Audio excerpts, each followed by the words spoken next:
Good morning, my artsy friends. Welcome to our regularly scheduled Monday morning live. My name is Ken, and I am your thrifty apprentice. It is so good to have you all here with me this morning. We are going to be covering a few things, and I'm going to start off by showing you guys what was done yesterday. So, yesterday over in Paints, Pencils, Pastels, and Markers, which you know is the Thrifty Apprentice sponsored Facebook group, we had a live. We had a live for the first time in months. And we kind of continued the lesson on realism, which did originally come out on the channel where we used Crayola color pencils in order for me to give you like sort of three important tips if you're trying to achieve realism. So we kind of continued that yesterday, um, and I was able to perform the very last field test for the Schminker Academy student grade watercolor paints. We do have that review for those paints coming out this Wednesday for the pre-recorded video. And here is the lesson that we did yesterday inside Paints, Pencils, Pastels, and Markers. I did try to keep it pretty simple and straightforward, something that would be easy for us to paint because we were really just kind of concentrating on the things that it would take in order to try to achieve a realistic effect, or realistic-ish effect, because you guys know I don't necessarily aim for photorealism, but I am aiming when I paint in a realistic-ish way for it to look recognizable and for your eye and brain to automatically pick up on it as being less abstract or less impressionistic and more realistic. So we just kind of tackled some cherries. Again, used the Schminker Academy watercolors, and this was painted in several different layers. That's what that lesson was all about, showing you, excuse me, how you can use the contrasting of your light and dark values in layers in order to achieve a more realistic-ish feel about your creation. So if you're a part of that group and you missed it, feel free to go check that out. As I said, it did go live yesterday. Now, YouTube has started to send me, not YouTube, Facebook, I'm sorry, has started to send me messages to let me know that any lives that are done on Facebook are no longer stored in their data service longer than 30 days. So basically, what they're saying is after you do a live on Facebook, after about 30 days, that live will no longer be available.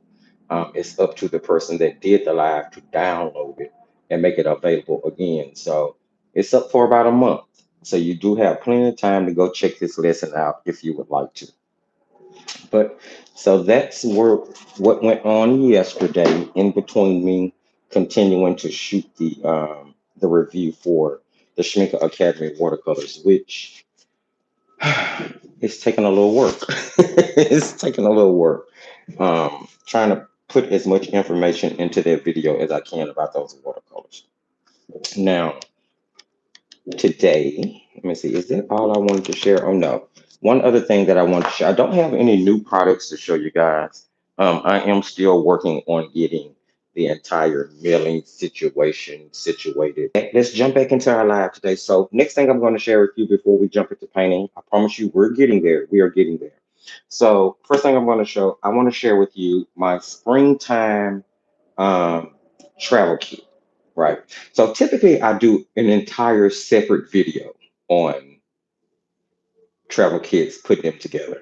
But I decided I would just kind of work this one into a live because we're not going to actually go through putting it together versus me just kind of showing you some things that I have inside my travel kit. Maybe it'll give you some inspiration or some ideas about things that you want to put inside yours. Um, yeah. So here I have this leather zip travel kit. Now, this was a birthday gift to me that was sent to me by Amy. I don't know if Amy is in the chat today, but Amy is a really close artsy friend.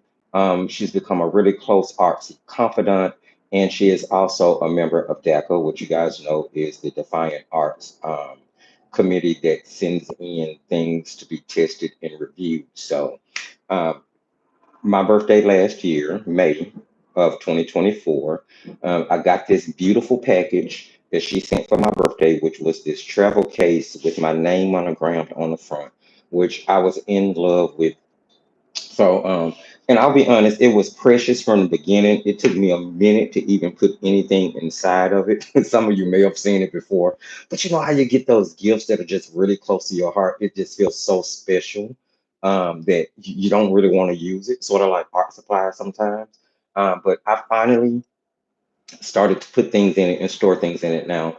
During the fall, I used it as my fall travel kit, although I didn't really get out to paint as much as I wanted to. So I've kind of revamped it for the spring. And with the warmer weather coming in, hot weather, warmer hot weather.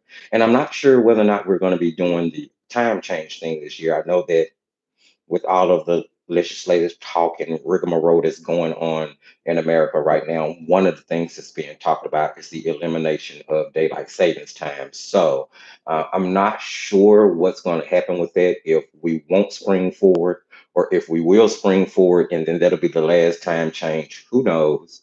All we can do is wait to see. But I have revamped this for the spring. So let me show you what's inside it.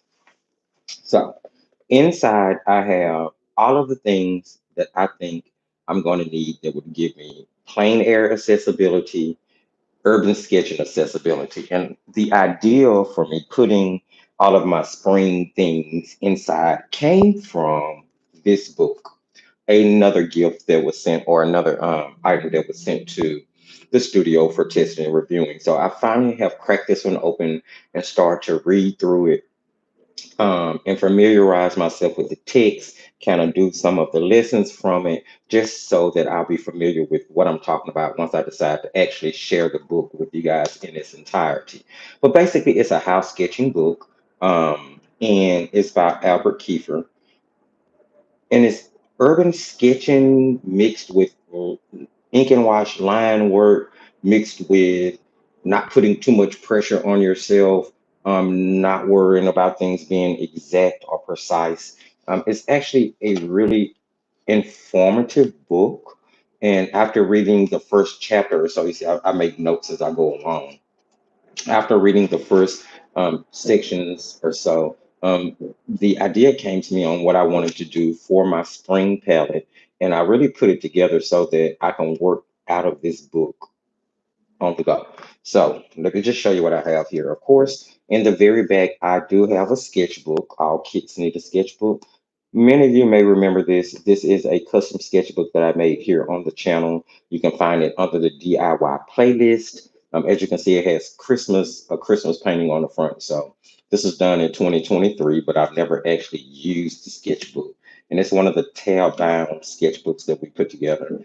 And it's the perfect size, made from greeting cards to fit in the back of the journal. Now, this is bound with Fabriana Studio 140-pound cold press acid free paper. And as most of you know, the Fabriano Studio paper is 25% cotton rag. So I decided to use this sketchbook instead of one that was a complete wood pulp cellulose paper. And it fits perfectly in the back, which is really cool.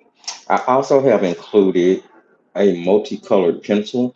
Now, what I'm starting to discover is as much as I like graphite in my creation work, that it would work better, or it would be better for me to use that in different colored leads to go along with the particular section of the creation that I'm working on. That way, it can help eliminate some of the line work, but still retain the entire structure because it is an actual pencil lead. So I've included that inside, and it has, oh my goodness, let's see, eight one, two, three, four, five, six, seven, eight. Yes, eight colors in it. And I do have refills for this. Maybe I'll eventually get around to a review on this pencil, but it is by Pentel, just so you guys know. All right, so in the front here, I have all of the brushes that I'm going to be using for travel purposes, as well as three fine liners. The fine liners is like a normal nib width. I have oh, what is this? A number 2 millimeter chisel so that I can get really fine lines if I need to. And then I know that's a point 0.5, so I can have the thicker lineage. Now, as far as the brushes are concerned, this is basically Christy Rice's travel kit as far as the brushes are concerned. So I have the Number 6 round joy chaser. I have the quarter, quarter-inch dagger brush. There is the number 3 cat's tongue. I'm sorry, number 1 cat's tongue. And you can find all of these inside her regular brush collection as well. And then there is the fine liner brush, the number 1 fine liner with the long bristles. And just so I would have a different size round. I also have a number, and those are all golden Teflon, and I wanted to put a synthetic squirrel in here as well. So this is a number 6 round synthetic squirrel. This is actually by Semi Art. And I was kind of hesitant about this brush at first, I'll be honest. I ordered this from their main warehouse because I was testing different companies' brushes to see which ones I might want to work with in order to release my own brush set. So that's one of the main reasons I have. I got a travel brush from their main warehouse, and then I also got a 12 half pan watercolor set. But I'll tell you now, those watercolors are nothing that I would like reproduce with the Defiant Art name on it. But the brush itself isn't half bad if we can look at maybe redesigning it. But those are the brushes that I have inside. Now, when you flip up, oh, it is so cool. This is such a cool little kit. Love it. So you flip up the top lid, and then you have compartments here. Now, in the top compartment, I included acrylic paint pens. I have an entire set of Sharpie Creative markers, which we've looked at these in a live before. And then I also have one of the permanent white paint pens that are included inside the Joyous Painter art box, which is still available. So just in real quick shameless plug, there are still several Joyous Painter art boxes, and there are still several Bamboo Voyager palettes still available on the Defiant Art website. You can find the link for it in any video description. And if I have not put it in this video description, I will once the live is over. But so I think it's like 12 of those Sharpie paint pens in different colors in the top here. And then in the bottom compartment, I have the little Fun 2 travel kit, which is actually a little travel kit inside itself, right? Along with the little clamp to clamp it onto the book if I need to, the belt holster so I can clamp it onto the belt just in case I decide to take it instead of the entire kit. And I have a pencil sharpener in here. The pencil sharpener is really for watercolor pencils if I ever decide to expand the bag and put the watercolor pencils in there. But we'll see about that. And of course, if you haven't seen the little Fun 2 kit just yet, let me just show you what it is. It's a really cute little travel palette that comes with fold out mixing wheels, and you're going to get 9 colors. Now, it is my belief that this is a superior art white label product, meaning that Fun2 goes through Superior in order to have their products white label with the Fun2 name on it, and then they resell it. So, because they work just like Superior paints. So, it's a pretty decent all around kind of student grade little travel set, and it's enough robust colors in that little 9 color kit for me to mix anything that I want. So, I just kind of wanted you guys to see what is inside my little spring travel kit. The only other thing I'm thinking about adding to it would be a few watercolor pencils. And I have to figure out exactly how I'm going to get that in there. Maybe a flat 10 with about 6 or 12 pencils will fit right here, and it will still close up really well. Just so, I pretty much have everything that I need. And that is my spring travel painting kit. The acrylic paint pens, just in case I decide, in addition to being a mixed media artist and going along with mixed media creations, just in case I decide I want to do a standalone acrylic painting. Those paint pens should work. And then, of course, the golden Tagline brushes. Um, Although I'm more than likely going to put another brush or two in here specifically for acrylics, just in case. But that's what's inside my little travel kit. I'm very excited to get this out and about. I've started to make a list of places that I want to visit in the spring to do some plain air painting, and somewhere along the way, we'll eventually do an outside recording. I don't know if it'll be a pre-recorded video or if it'll be a live. Um, and it may end up in the creation station inside the behind the scenes reel. Don't know yet, but we'll talk about that a little later on down the line. All right, so now that I've wasted enough of your time just kind of talking, where are we? We are about 30 minutes in. Um, we can go ahead and get started. So on not YouTube, Instagram, on Instagram yesterday, I made a post where I shared this landscape painting that I did off camera. Um, Using the Paul Rubens student grade watercolors. I went on Unsplash, found a little painting because I wanted to. I want to start kind of doing preliminary paintings before we get to the live, just so I've had a chance to kind of work through what we may be doing. Um, and I really like the way that it came out. Now, I did this on Art Geek 100% cotton watercolor paper. This is cold press, and this is actually a block. I think it is a really unusual size. It's 3 by 9 by 9, 3.9 inches by 9.8 inches. So basically 4 by 10 almost. And as I said earlier, it's 140 pounds. Pretty decent paper. The only thing I have found that I don't like is that with the block, the glue that's holding the block down doesn't seem to be the strongest. And the more water I add to the pages as I'm using it, you seem to see more lifting with the block. But it's not so bad that it can't be used, as you can see. Um, and I do believe that this is what we're going to be tackling today. There is again, a post up on YouTube. Nah, why do I keep saying YouTube? Instagram. It may be on YouTube. It may be in the community section of YouTube as well. So that's what we're going to be tackling today. We're actually going to be painting inside the sketchbook because, of course, 2025 is use up your sketchbook year.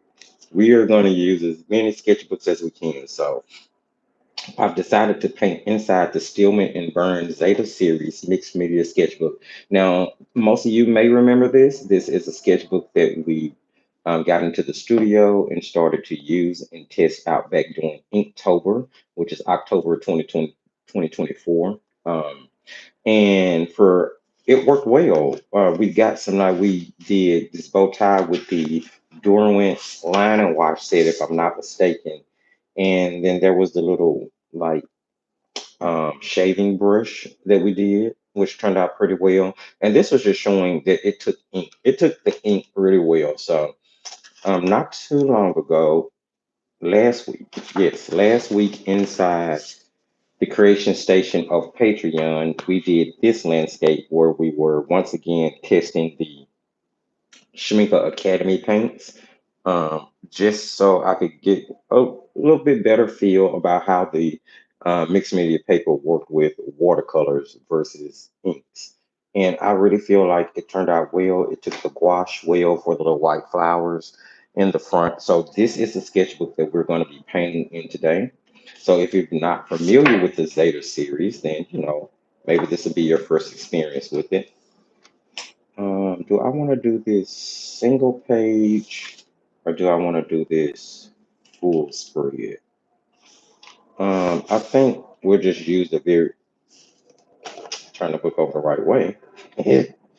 We'll, first page is already used. Okay, so we'll just do a spread here. That's fine. Um, and this is done with Paul Rubens Studio Grade paints once again. Equivalent to that would be like the Rosa Gallery student grade paints, Rosa Studio. Let me think. Sonic paints seem to be along the same line.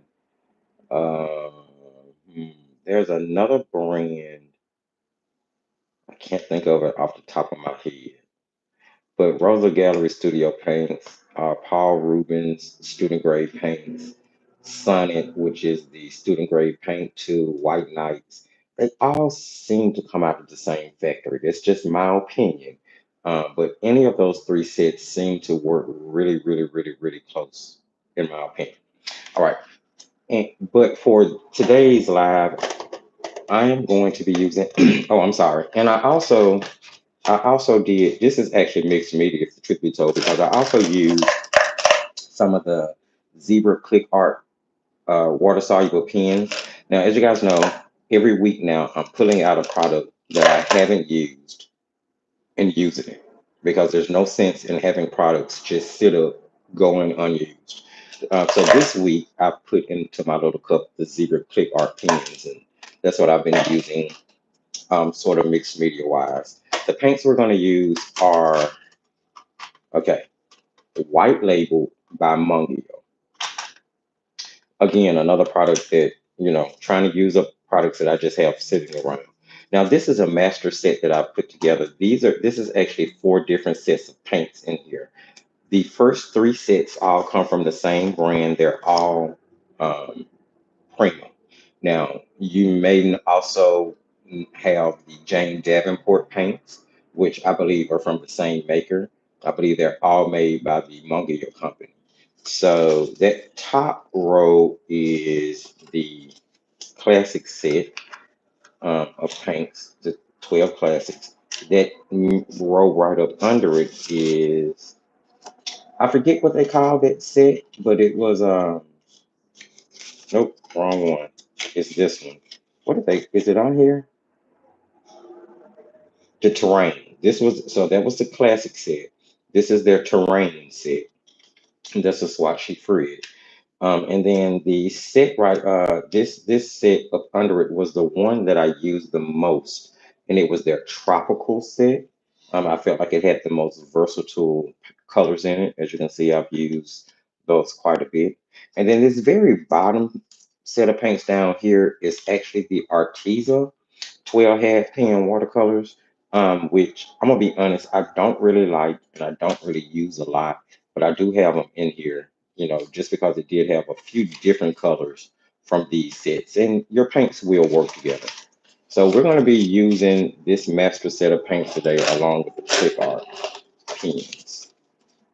All right, what else do we need? We need brushes. Here I have a couple of synthetic squirrels. I have a number 8, a number 10, a number 6, and a 0, all round. If I need to augment it with anything, I also have my Christy Rice Golden Tecton brushes sitting off here to the side just in case I need those. I have two pails of water, one for rinsing, one clean water, and I need masking tape. That's the only other thing.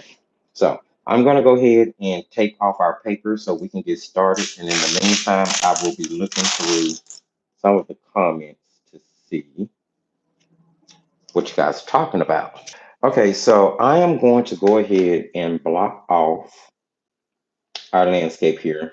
We're just going to do a little sketching, not much. So I have a HB pencil, and I'm going to show you really quick. Do I have my other phone sitting here? Okay, I wanted to show you the reference photo really quick, but I don't seem to have my other phone, and I'm not going to get up to go get it right now. So we're just going to map it out based on using the painting that I've already done. So here we have basically our sky, we have a midground, and then we have our foreground. Now, the midground is actually sort of divided up into two sections here. We're going to have trees going along the horizon, and then we'll have sort of a tree bundle that sits in front of that, but behind the actual water. And then we'll have one directly on the water line. Um, the water will come up to the foreground. Of course, your foreground is the part of your painting that's going to be the closest to you. So we're going to block this off starting with the horizon. So I'm going to come down about a third of my paper, and I'm going to use a ruler because I want to try to keep the line as straight as possible. It's one thing I've found that most artists can't draw a straight line. And if you're one who can, then I'm jealous. I'm going to tell you now. I'll say about that much will make the sky because we're going to actually have to have trees that'll go up into it. Let's see. Should I do a little bit more? Let's do a little bit more.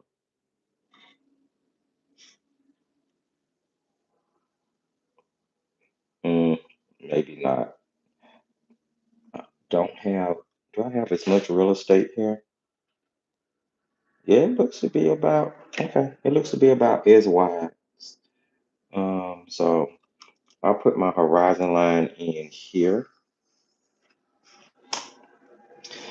All right, so next thing I want to put in is going to be my water line. So I'm going to drop it, like if we were measuring it off from the horizon, that may be about a half of an inch. So we'll come down about half of an inch. That is, that was the distance between, hold on, let me remeasure that. That's not right.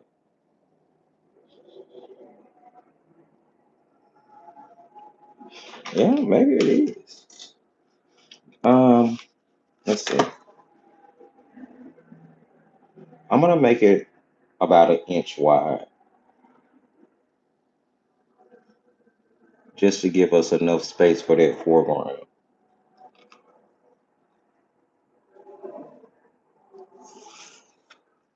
And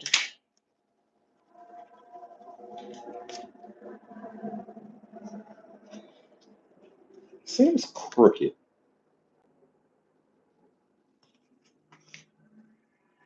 I don't know. Maybe it's just me. And then, well, see, that's too wide. And even with your landscapes, mapping out your landscape in the very beginning, I think is a good idea. Now I made that an inch, and that's too much. I should have gone possibly with the original measurement I did, which was half an inch. So I'm gonna pull that up some, and I'll change it from half an inch to 3/4, just so it'll pull the water line back up a little bit and give us enough room for our foreground. Okay, that's better. And then for our foreground, it's just basically a wavy line. It's gonna block off the water. So I'll keep it about, I don't know, a quarter of an inch. And I'm not being too particular here. Just let my hand wave the way it wants to. All right. And that's pretty much all we need, just a couple of lines. I guess I will sketch in. So here, just off this, we're gonna have sort of like a bush here, and then we're gonna have a bush here that'll come down this way. I'm just roughing in some stuff. Actually, I think I want to bring that up. Let's bring that up a little bit. And here,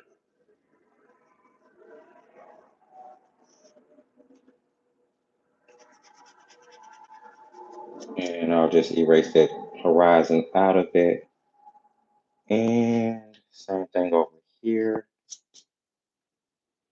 All right, I think that's gonna be good. We're gonna have a tree line that starts somewhere here, and it'll run across our horizon. And I'm just penciling it in. It's actually going to get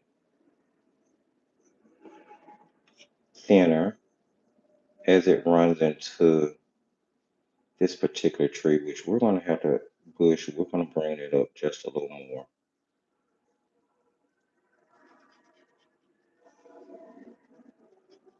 All right. Hopefully that's not confusing. Hopefully you pretty much get the gist of what we have going on there. I just kind of mapped out where I'm going to have things. And we're going to get to painting. I'm going to move this over on this side. Let me spray my paints, which I should have done earlier and didn't do.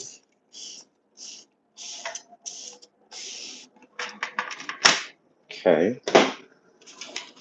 And then I'm going to lay out my color choices here so I don't know exactly what I have. Because it's been a minute since I painted with these. It's been a few months. And I'm not going to be using the Arteza, so I don't have to open them. All right, let's get started here. Keeping in mind that this is a mixed media paper, so it's probably not going to take water as well as, say, like um,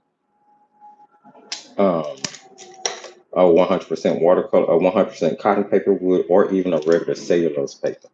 I am going to start with, I really want to do something flat, if the truth be told. I'm going to grab a 3/4 flat inch brush just so I can cover more surface at one time. I'm going to wet that. And we will start with, let me see, what's going to be a nice blue for our sky. Let's just go with the blue from the classic and see what we have here.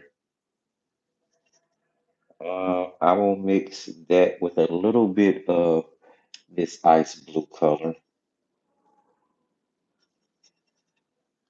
Color palette we're going to have here is not going to be the same as the one I used to paint the example painting, simply because different colors. But I'm mixing the ice blue and the regular blue together. It's giving me sort of a almost cerulean color. And I'm going to wet down to my horizon line.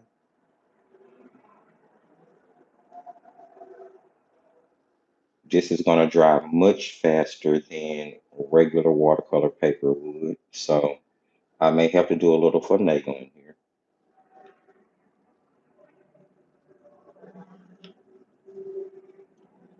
All right, and then I'll charge in with that color, starting at the top and using horizontal strokes.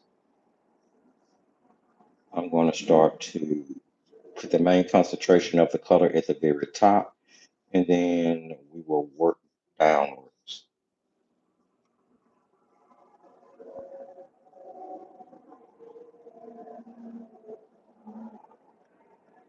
All right, I'm going to grab more color. That's not quite strong enough for me.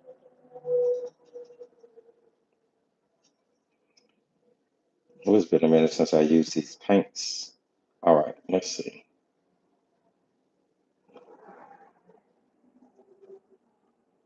There we go. I'm going to rinse my brush, kind of dry it off a little bit, and then just use the wet brush to bring that on down. Even if you bring it on down past your horizon, it's fine.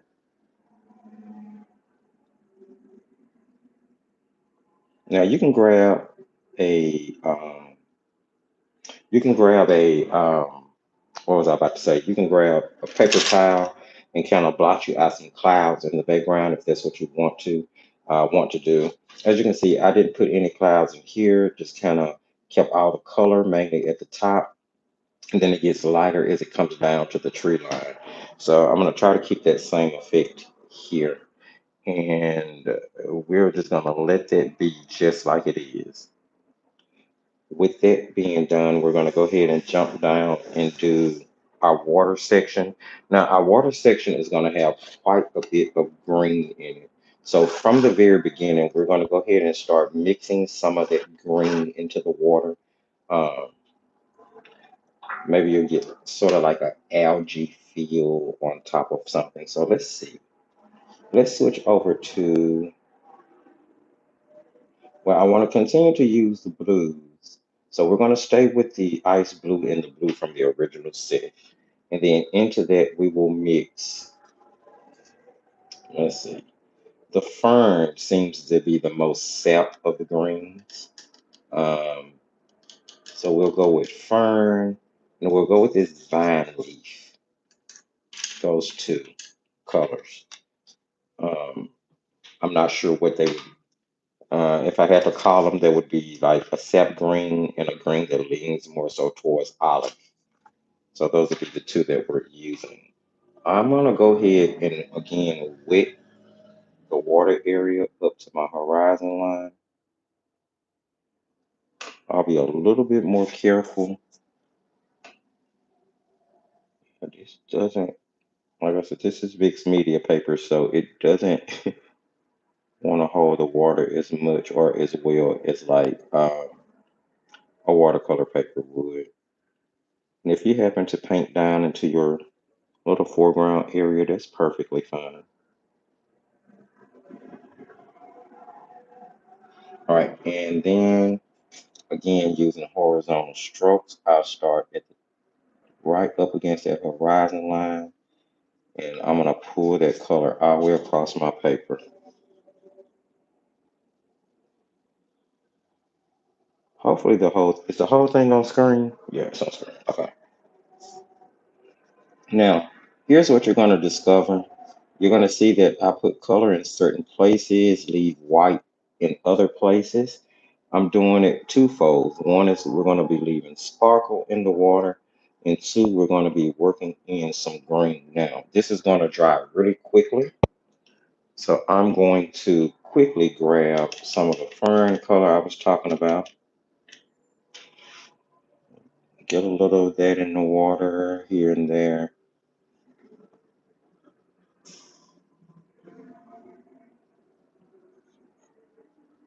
Let's grab a little of the olive tone. It's not quite olive. It's a little bit more earthy than an olive. I'm just gonna, just here and there, we're just gonna kind of brush it in.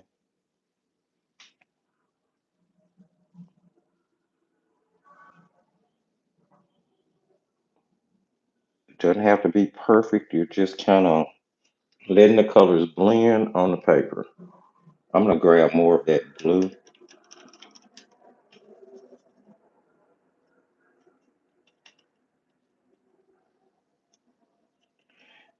just to get some more depth in that water. I'm gonna forgive me as I turn my paper, but I do suggest that turn your paper, make it easier for you to work.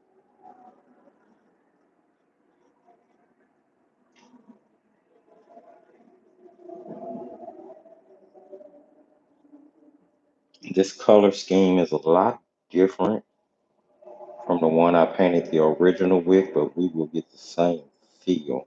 Now I'm gonna rinse my brush, and what I want to do is, do I have my hair dryer? I do. Great. I'm gonna rinse the brush, pinch the water out of it, and then right along, let's switch brushes. Let's get a smaller flat. I'm switching over to a number 6 flat. Same thing, rinse. And what I want to do is drag along that foreground line. I want to soften any hard lines and bring that water on up.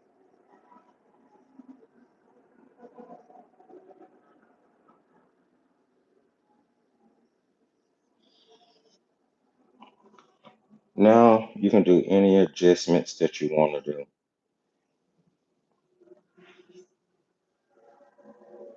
I love that green. That green is beautiful. This person there. It's going to be interesting to see how it dries.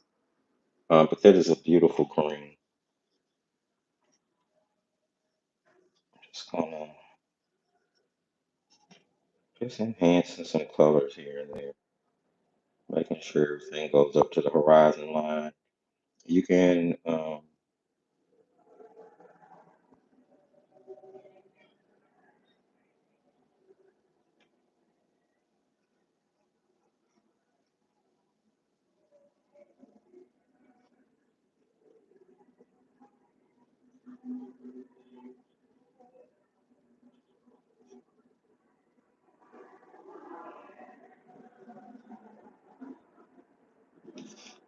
now we're just getting down base layers of things here. We can always go back and adjust later on if we feel like we need to.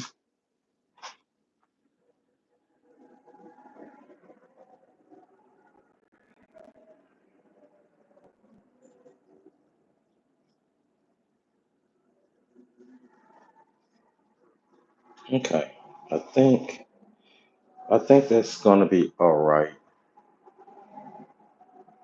We will have to see once everything starts to dry.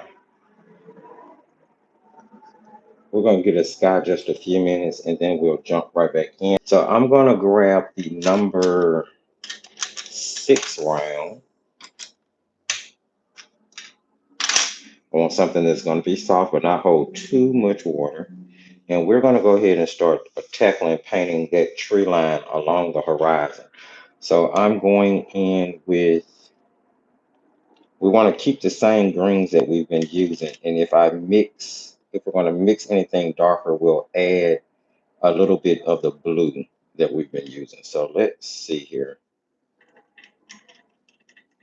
I need a really nice puddle of paint. I want something that's more paint than water. You want it to be like the consistency of skim milk because you want it to stick to your paper without running too much, but to be wet enough to allow you to drop in shadows as you go. And I'm going to actually not mix right off. I'm going to use the darker green for the shadow color. We're going to see how this works out. Like I said, it's been a minute since I've painted with these paints. And on top of that, um, I haven't, even when I was painting with them outside of this tropical set, I really wasn't using anything much else. Let's just mix it just a little bit and we will start. Maybe we should start with this tree in the front. We're going to start with this tree in the front instead of the one on the horizon line. So I'm actually going to dip back over into that darker green. And I'm just going to actually start using the tip of my brush. You'll see I make like these wispy, and you don't have to do it like this, but I make like these wispy half circle C's right on the top, making sure to leave white space in. And then I bring the rest of it up with a stippling, with a stipple to give the tree texture. And this stippling motion helps you put more paint in certain areas than other, and it automatically helps you with the depth as far as the color is concerned. And that was just using one color. Now I'm actually going to go and drop some of the darker blue in. I'm going to pick it directly up. Which one were we using? This one. I'm going to pick it directly up from the pan. I'm not really rinsing my brush. And then I'm just going to stipple it in just a little bit here and there, especially along the bottom for shadow, like so.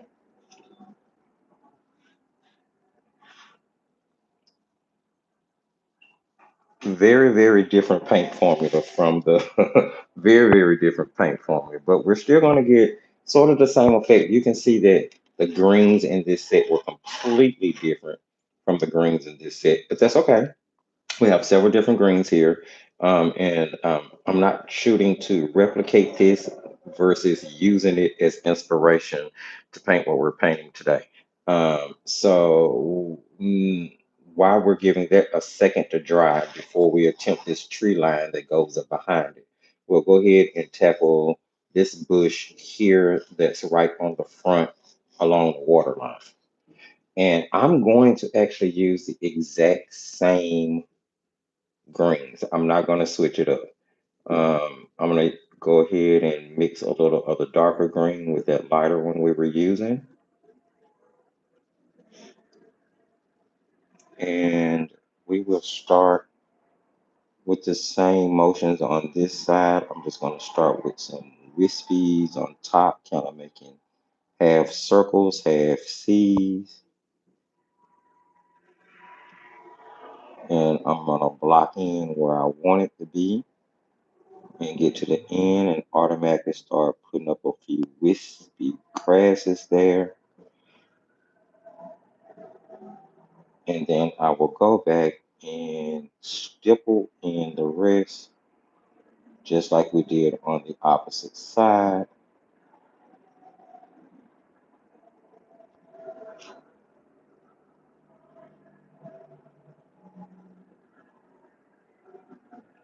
It's a little different painting. I'm painting across myself right now, so just bear with me. We're gonna get there.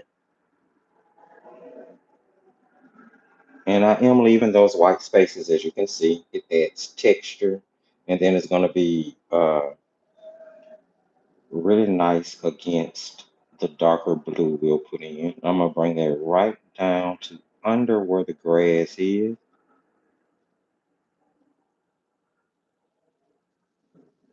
We'll eventually have a tree coming up out of the back of that. And then I'll go in with the blue right away. I did not rinse my brush.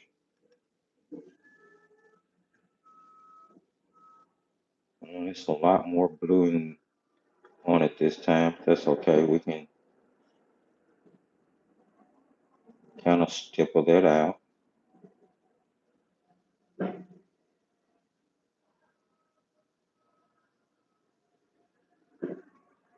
Let's add a few shadows into it here and there.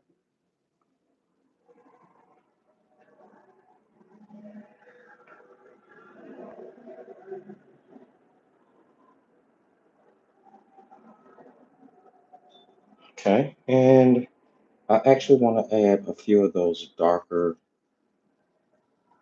little wispies in there too.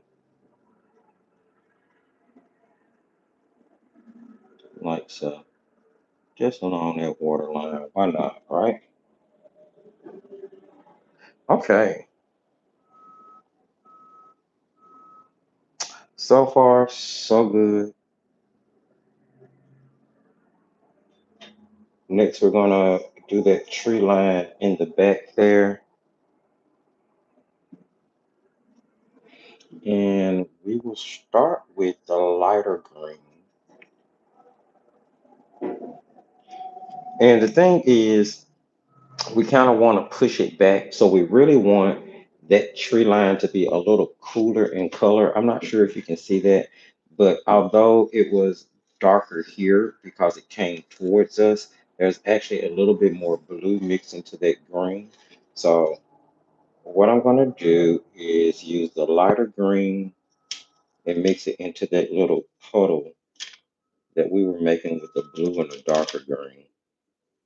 Let's see, just a touch of blue in it.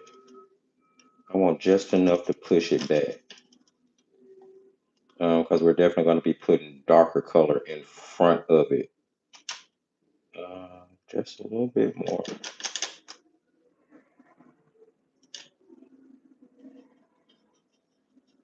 All right, and then we are going to, now for this back tree line, basically, you're just going to be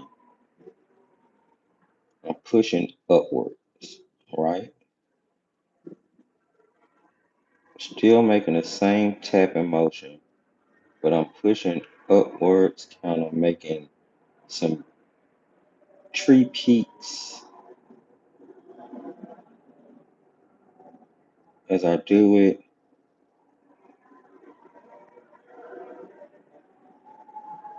Just putting foliage indication. Nothing has to be exact and precise. This is what I love about landscape. Now that's not quite. I'm gonna drop some of that darker green in.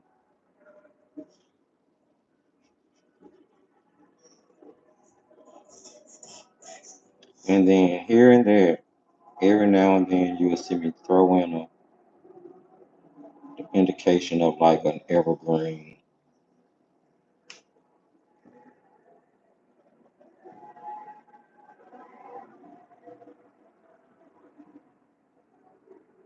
I want that to kind of come up behind this tree or this bush, should I say.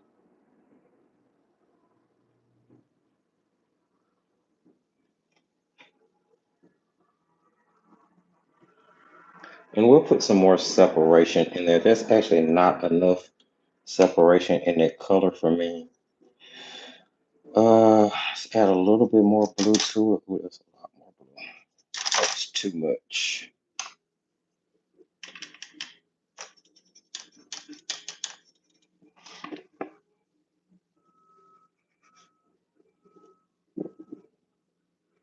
And it's wet.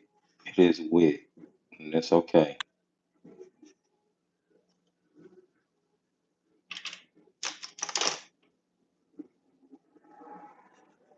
And I'm just kind of mixing those colors.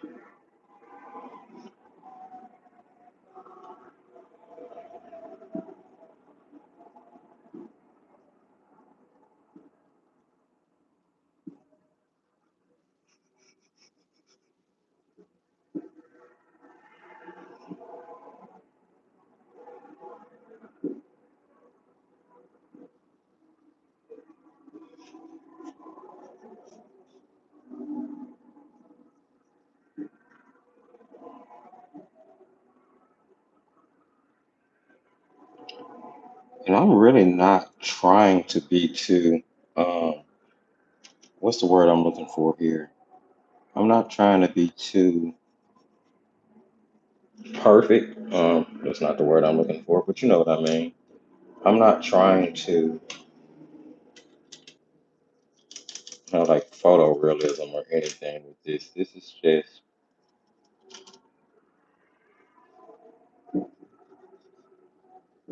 this is a little darker of a mixture.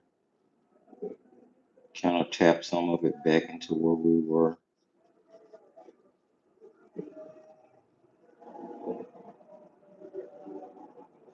It's actually more watery than I would want it to be right now.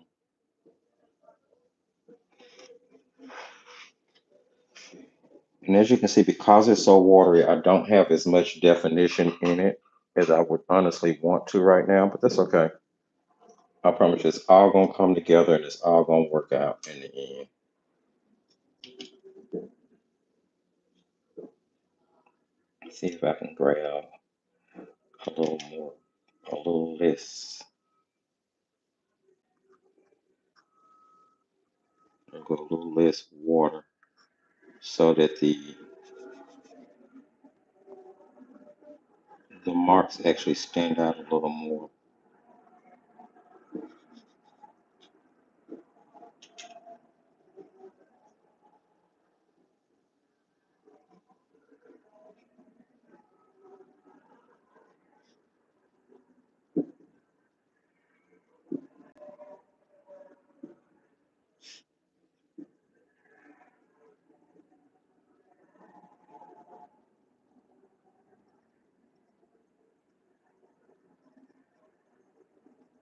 And foliage has no definition, especially foliage that's that far away from the viewer, although we're painting small.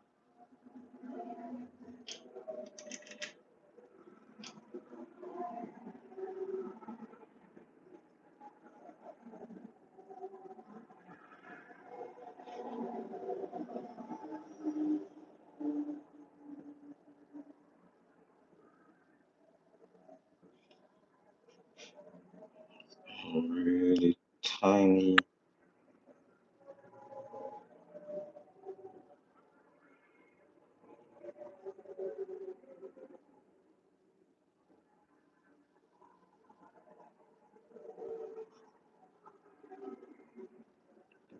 And I am just trying to finish that up so I can go back in, put in some little tree indications.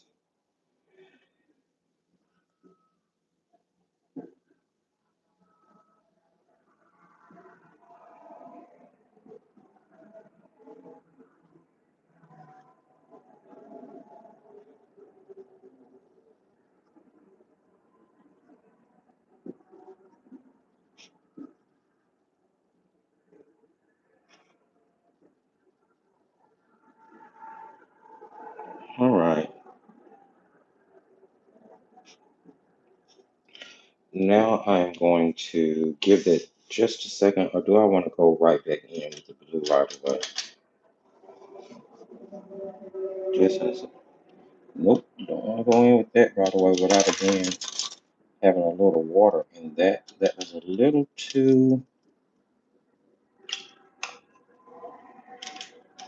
thick, a little too thick.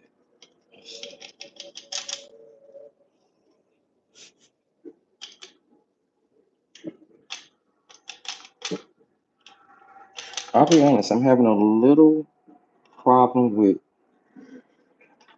adjusting this color the way I want to. I'm going to zero brush. I might need to grab a golden tack line. We'll see in just a second.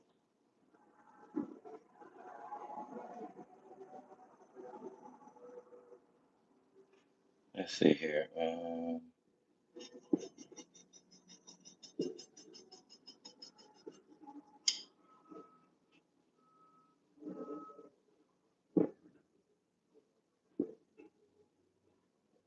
Just adding a little bit more texture in, putting a little bit of darker color along the base here and there.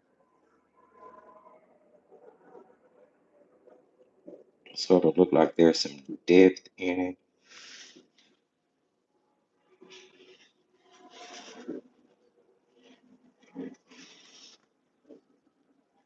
So, anybody else ever had any experience with manga paint?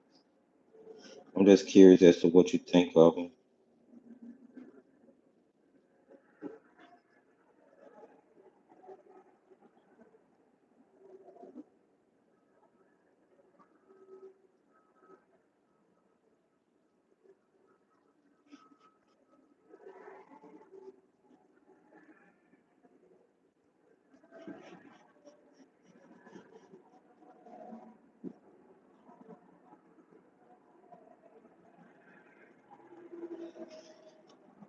Just curious as to what you may think of them.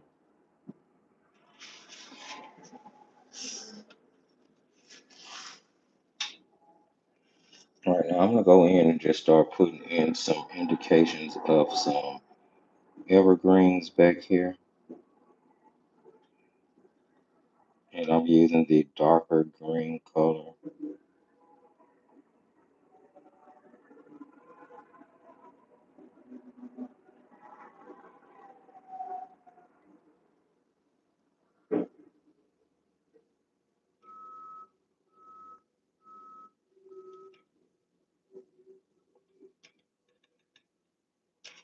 Just a few indication of some taller trees in the background.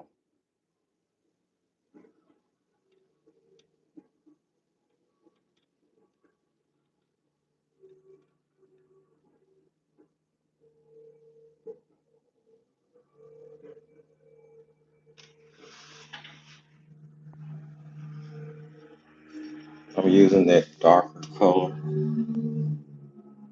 and I want to put some here right behind or right down the line of that tree,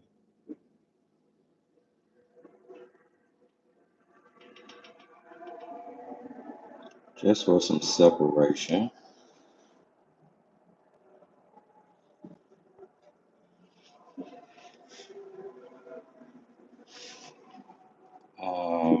Then I'm just kind of going down right on the front. I really need just paint. I'm trying to get out the water and more of just the paint.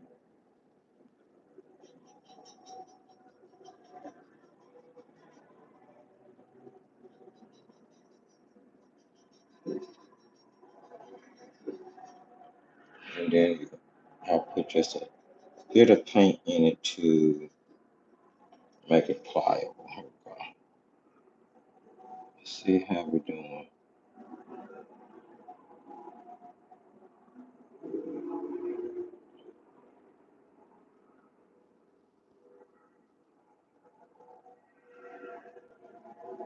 It's pretty thick.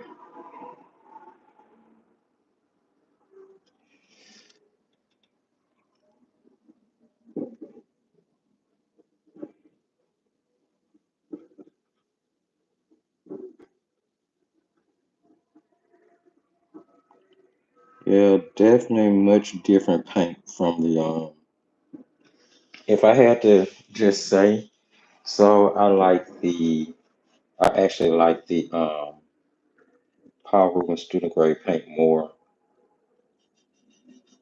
It's been a while since I used these. They're not a bad paint, but definitely like those other paints more.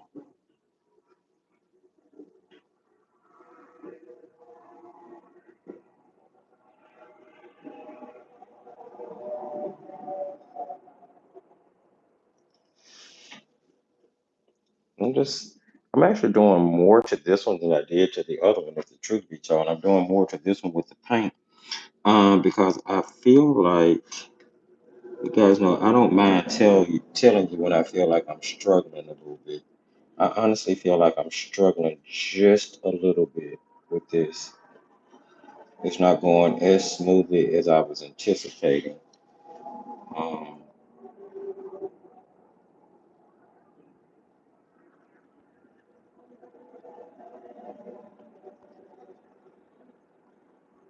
it's unfortunate.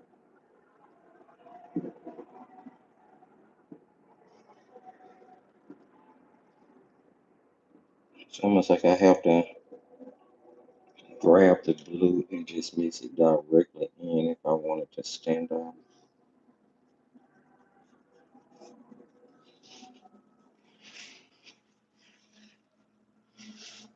I'm gonna put some more. I'm gonna put some more trees along the way as we go here.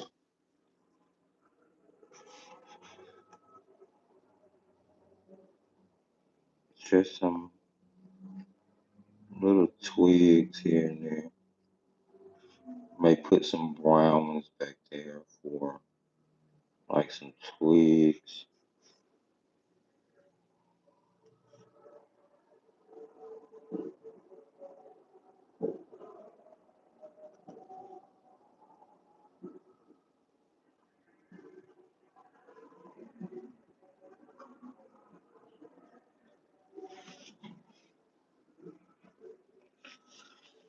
While I have this going, I'm gonna go ahead and lay down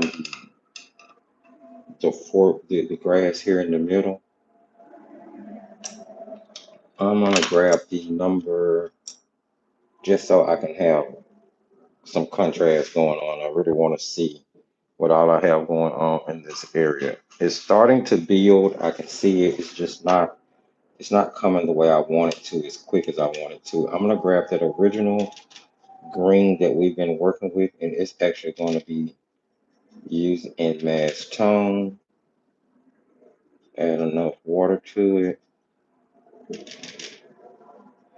and go right in here and just with my brush use horizontal strokes.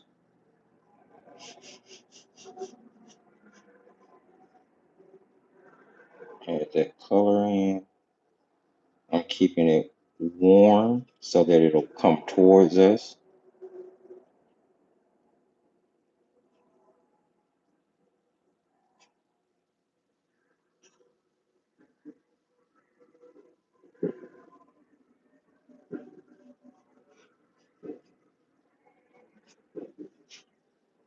And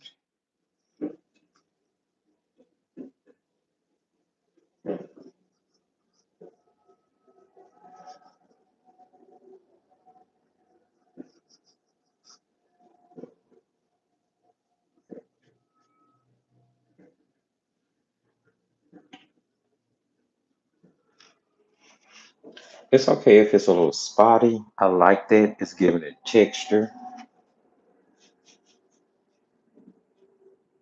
I mean, of course, I didn't intend for it to be, but now that that's happening, I don't really mind.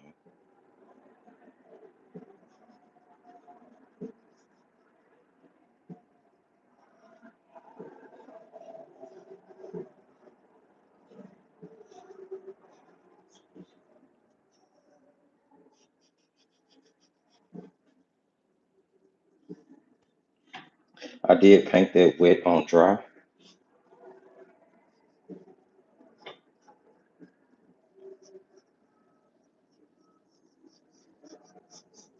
Now, if you want to, you can grab water and just using water, just kind of go back in and go over the surface area that you painted. It's going to help blend it a little more because it was rather dry when we put it down. You can just add that water onto your brush and just go back in and blend to make things smoother if you want like a smoother texture on the grassy area, or you could have left it kind of patchy. I'm smoothing it out. And then I'm going to grab some of the darker green that we were using. Just throw in a patch here and there. Just kind of let it dance around in there. Nothing too serious. Just adding some color contrast, some depth contrast.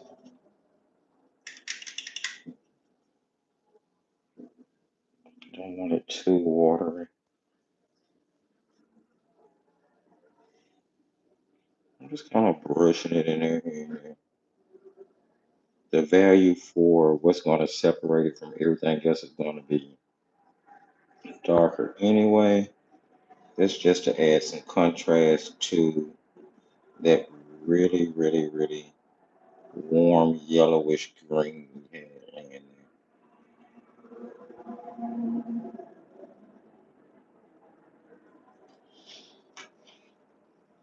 Okay,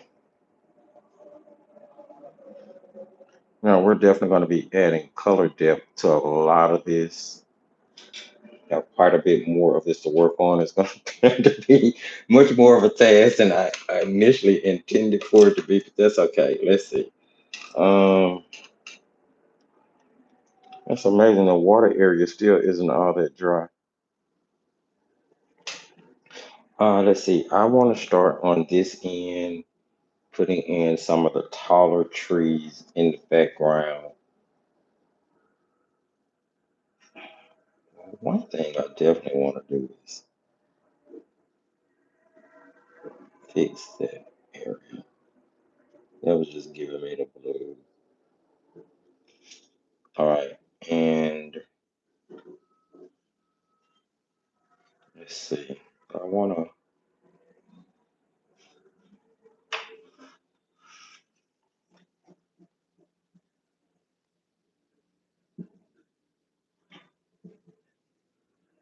let's see. I guess I want one here, kind of framing out.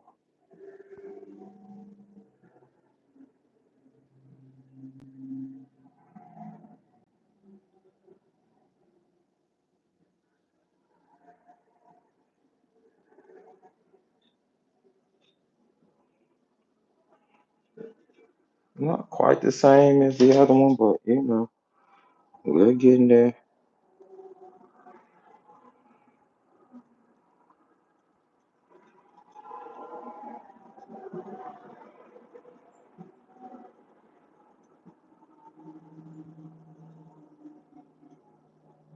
Let's put that little area in a little bit darker. Yeah, this is definitely being.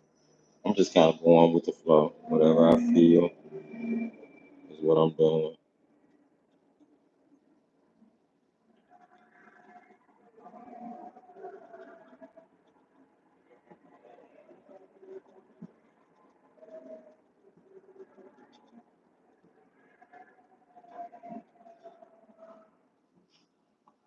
Okay, I'm not mad at that.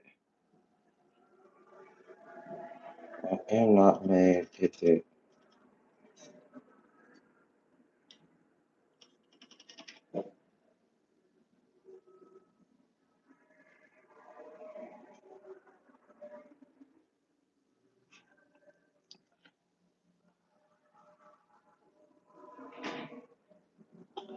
And we'll go back and start adding in more of our trees that we were working on earlier.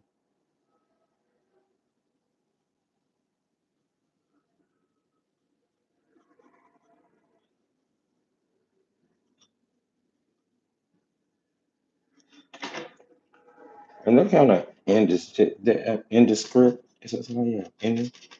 You know, you can't really make them out, but you can make them out. Can't really make out that it's a tree, but you can make out that it's a tree, if that makes any sense at all.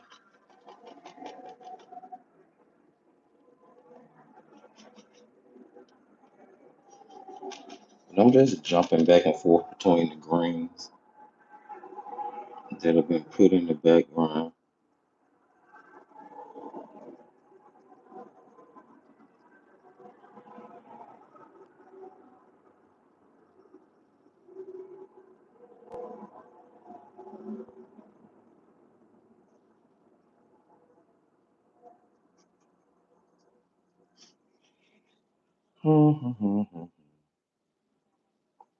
All right, I think that's gonna be that.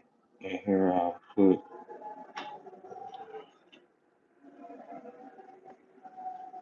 some foliage, just kind of some trees or whatever, some bushes. And I'm really just kind of scrubbing that paint into what's in the background. I'm not making circles.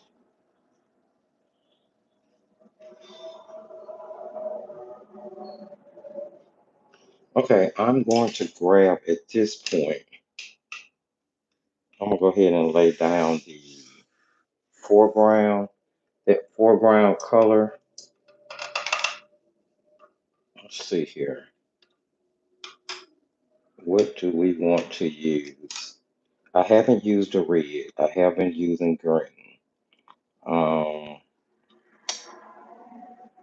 I was trying to see if I was gonna make a brown, but I'm not. I'm probably going to introduce a brown and then have to carry it back up into the actual painting somehow. So let's grab,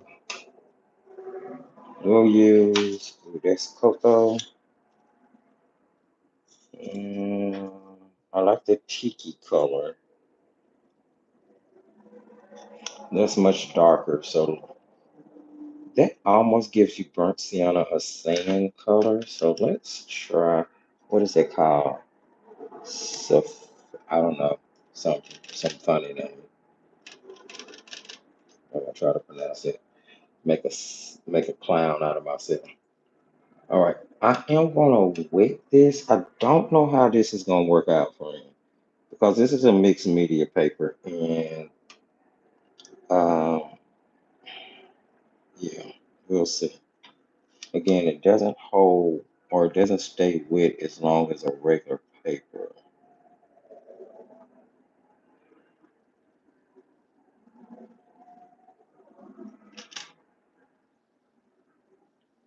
It's sort of yellow. It's definitely um,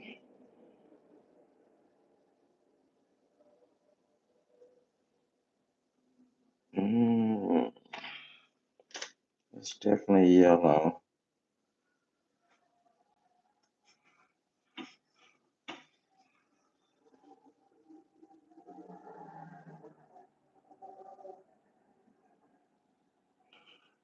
I'm going to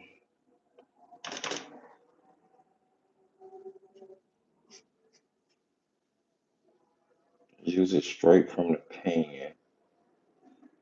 Kind of brush it on, kind of dry brush it on a little bit just to get a little more color. And then I'll give it time to dry before I try to go in with giving it its sand texture.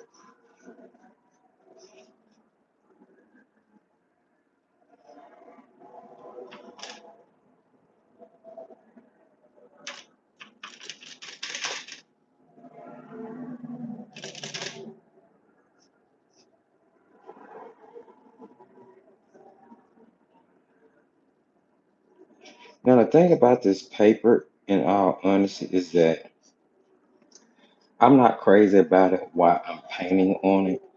But once the colors dry, I feel like they dry on it so pretty. Um, so what I'm gonna do is I'm gonna do stippling to put the sand on. I just want to put down a really light color there, right? And then I'm gonna use some stippling shortly to kind of stipple in some of the original sand color.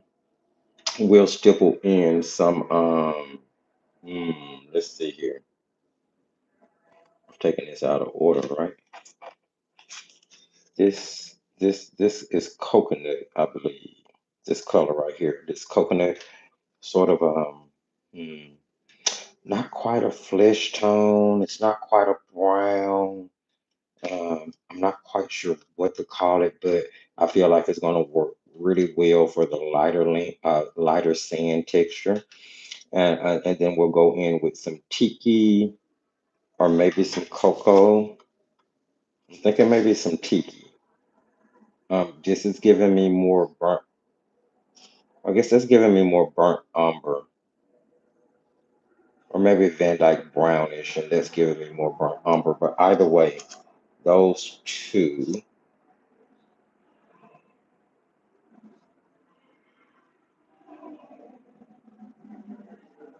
Let's see, are we dry up here? Okay, we're dry enough. I'm switching over to click art.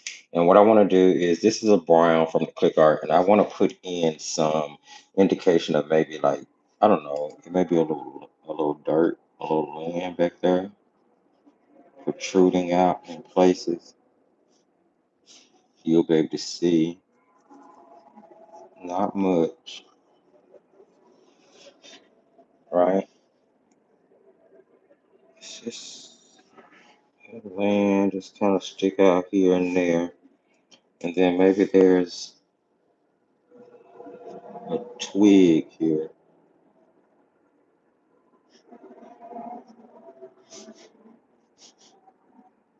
Just kind of stick them in where you want them to go. Some twigs here and there between maybe a branch laying over or something. Small twigs. So just adding a little color to that background, a little different color to that background. Just indication it might be some sticks or some kind of in those bushes out there. And they are what lost and found lines. They don't all start down at the horizon. Some of them are just kind of sticking up in there. And then we'll eventually have some of that along this water line to show where the sand is with it. I'm also going to grab this green.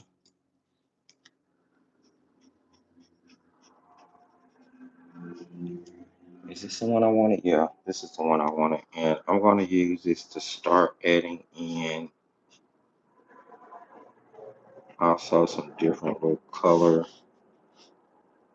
along the bank, along the line of trees back here. I'm not really outlining anything, more so just adding in some different colors. You can use it to, like I used it to stick in a tree here and there, back there in the foliage.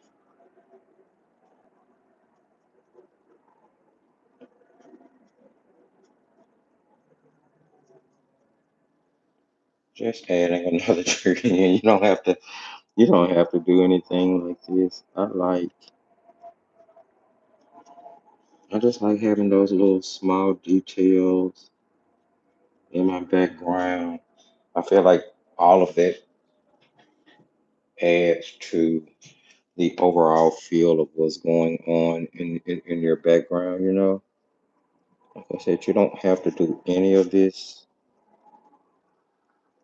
Just putting those small marks. And I feel like the more marks, the more indications you have, the more it looks like real foliage. But that's just me.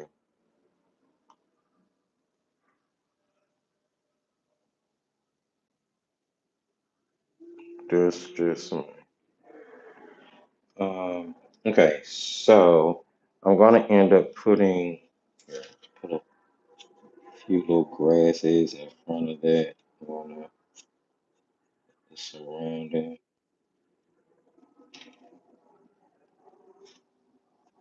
And yeah, I think if I had have kept that wet, I would have used the blue to kind of divide that out some more. But let's see if we can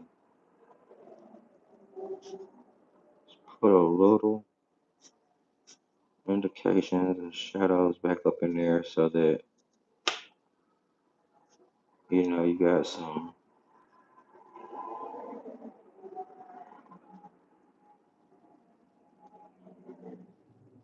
little tree indications. Just kind of help separate that line between that tree and the bathroom, sort of like we did over here.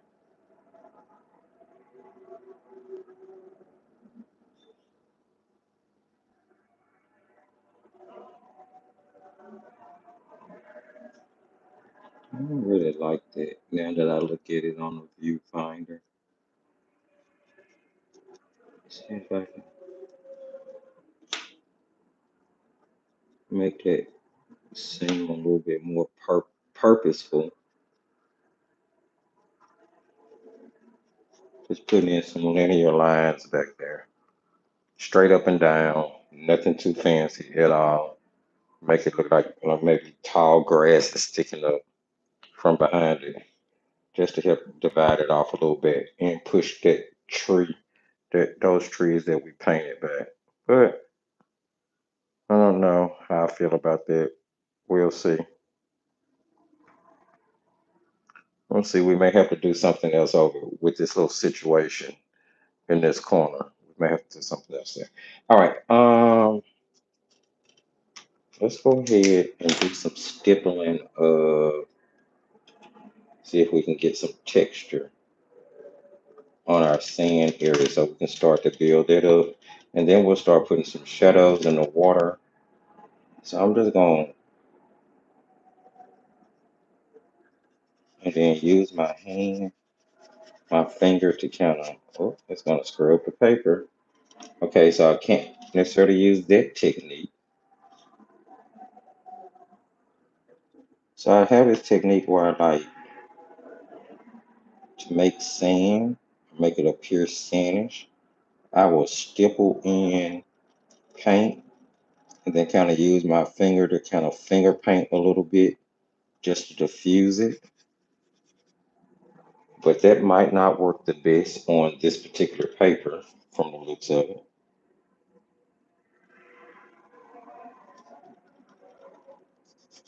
Of course, I'm gonna try it anyway. It's definitely scrubbing, I mean, peeling the paper a little bit.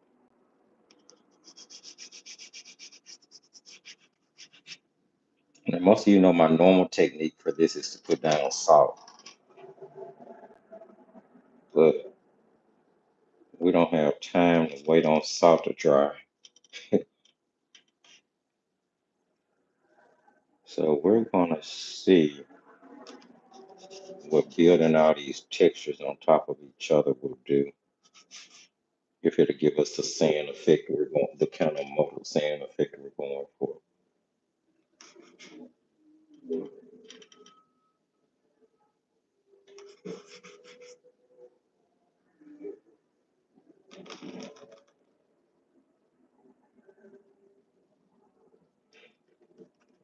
All right, I'm going to just a little of that. We're going to go ahead and put in a line where the sand and the water would be touching, and you would get that wet sand. Just an indication here or there.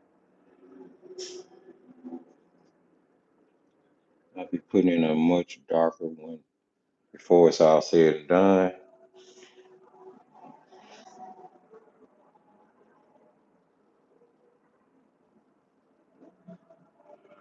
Um, let's see. I'm gonna grab some of the, what color were we talking about earlier? We were talking about tiki. Yeah, let's grab some of the tiki and see what the tiki gonna give us. It should give us some darker, ooh, much darker. A little sand tunish spots.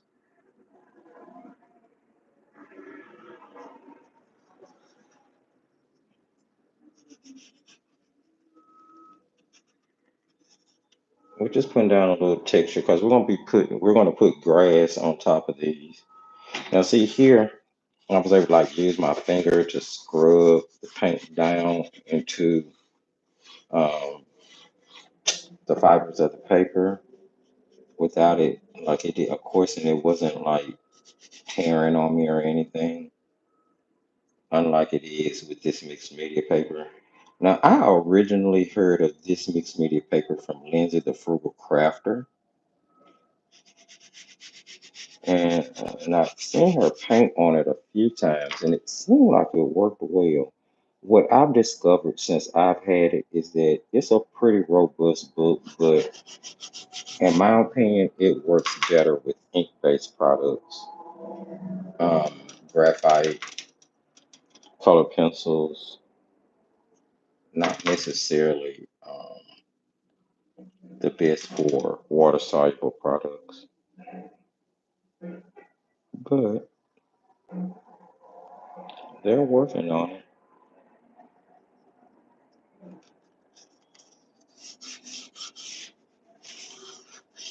And I want to put down a darker brown as well.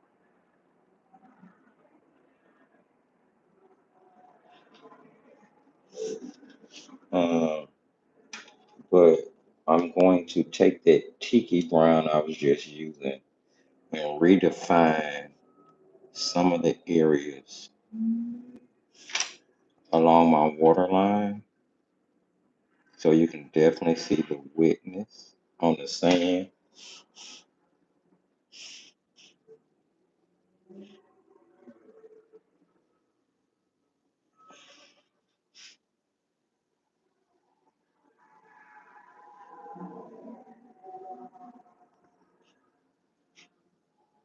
Like so. And now let's give it time. I'm gonna rest on that for a second.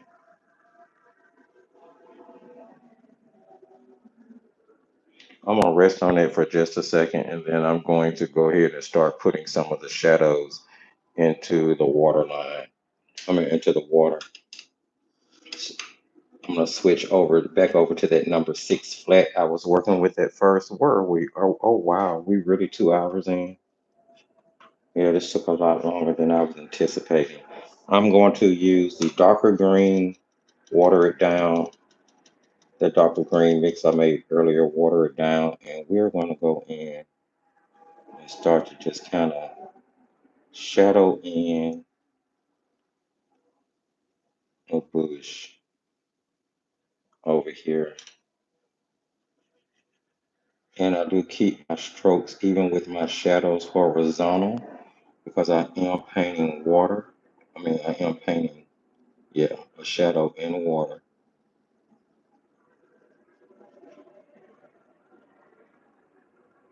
So I still want to keep that horizontal feel about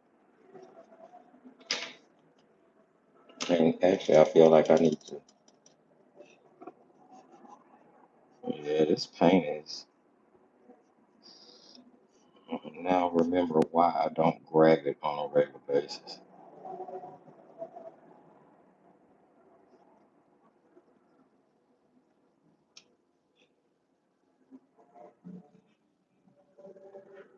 Now remember. I might add a little blue into that.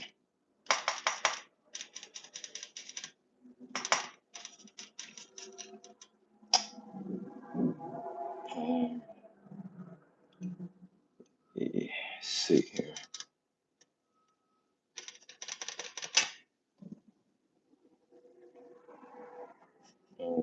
Just really get a shadow in there.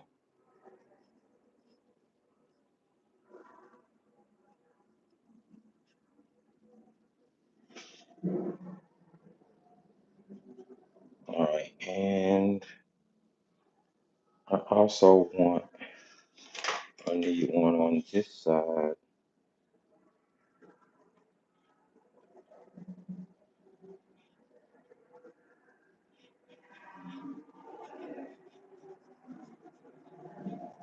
And I just try to keep the shape, but continue to use horizontal strokes.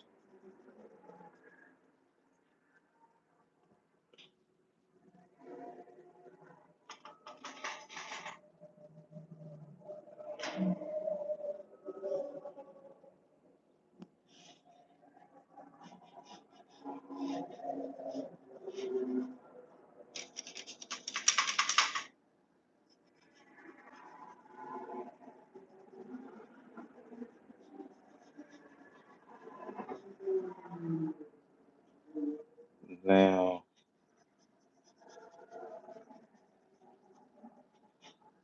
I'm going to actually bring that all the way across, like so. And then when I get to the end over here, I'm going to grab that round brush. And let's see, we were using this. Make up some more right quick. And this one. And this blue.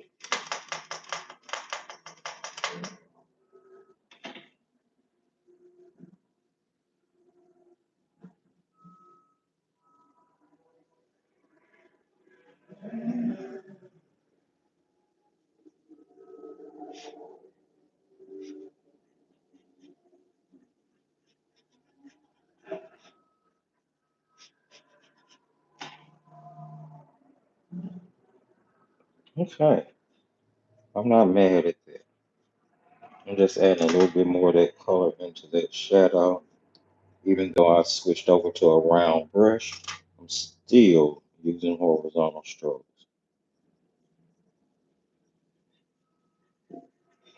Okay, what I think I want to do right now is dry everything. I want to put some heat on it, dry it, see where it is. Um, I still need to put the grasses in the corner here and across the front. I don't think my surface area is brown enough, so we're going to go back in and do some more with that. But let me dry. Let me dry. Let's dry right quick and see where we are. I was not intending for this live to run this long. You guys have to forgive me. I ran into a few more issues once I started painting than I thought I would with these paints. I should have just stuck to the Paul Rubens Student Grade paints. But yeah, I wonder if I can get what I want from this. Let's see.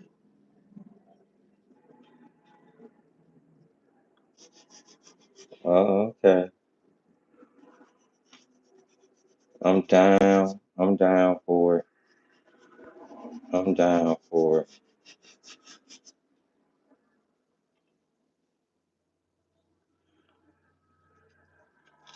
It is ink, so it stains right away, but I'm down for it. Why not? Y'all know I'm crazy. I use it.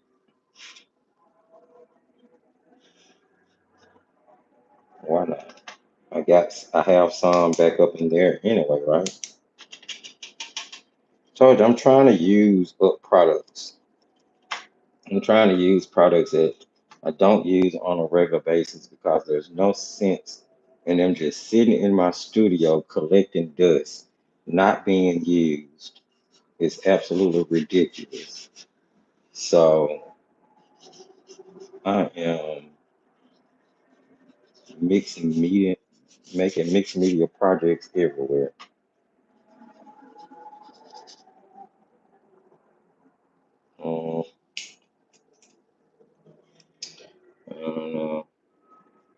that dark.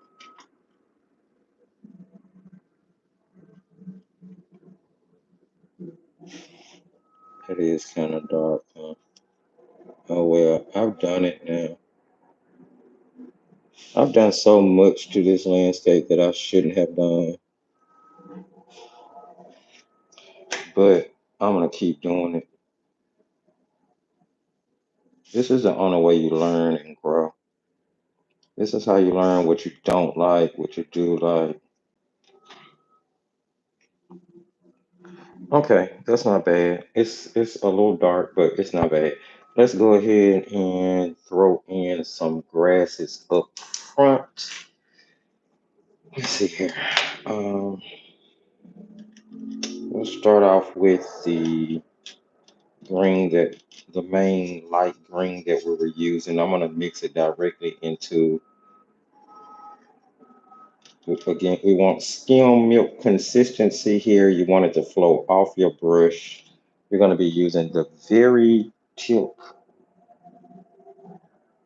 of the brush, and we are going to be just starting to put in some grasses on this side,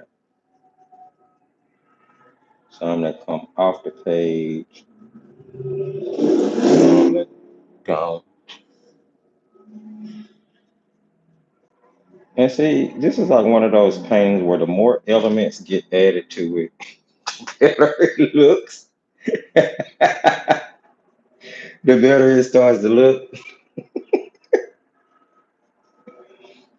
And you hear artists who teach all the time say that a lot of painting is really about layering, right? And it's the truth. A lot of painting really is about layering. Uh, Layers help in so many different ways. The more you layer, the more eye content you're adding to your paintings. The more you layer, the more realism you're giving your paintings. There are so many different advantages to layering your paints into having more elements in your painting.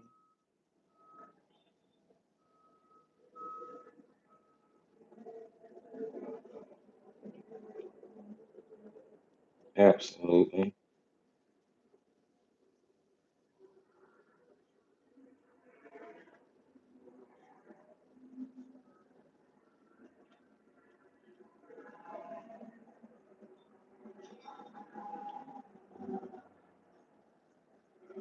Um,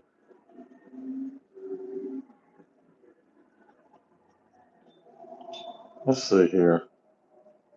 We need to add some darker into that. So now I'm going to grab the darker green we used and mix it directly into that same puddle I was just painting from.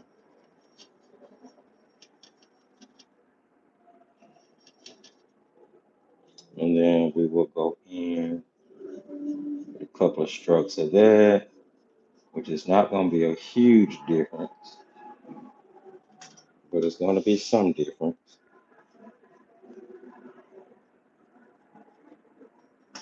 And it's going to add more layers, which is what we're after.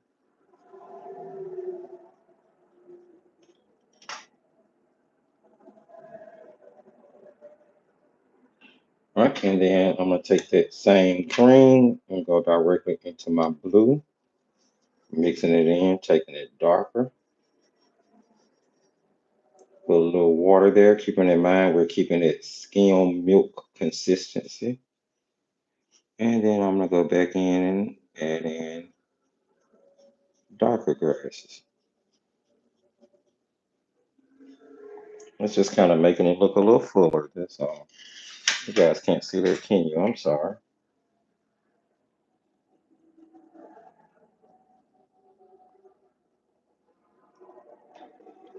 And same thing on this side.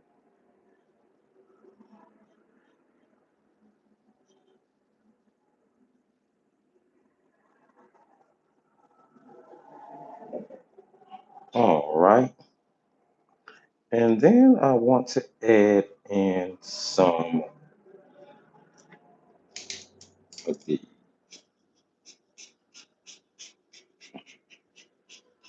this is with that marker. That way we can blend some of that green from back here into what we're doing here.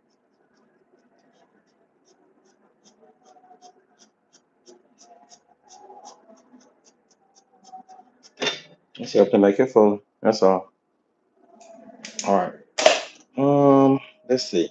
What else do I want to do? I think I want to put. Maybe I want to put. Oop, I'm glad I did that on the tape and not on the. I'm trying to see if I want to put thin line here so that you can see some point that's a dirt bank. I like it. Just so you can see a little bit of the dirt coming up off of that bank.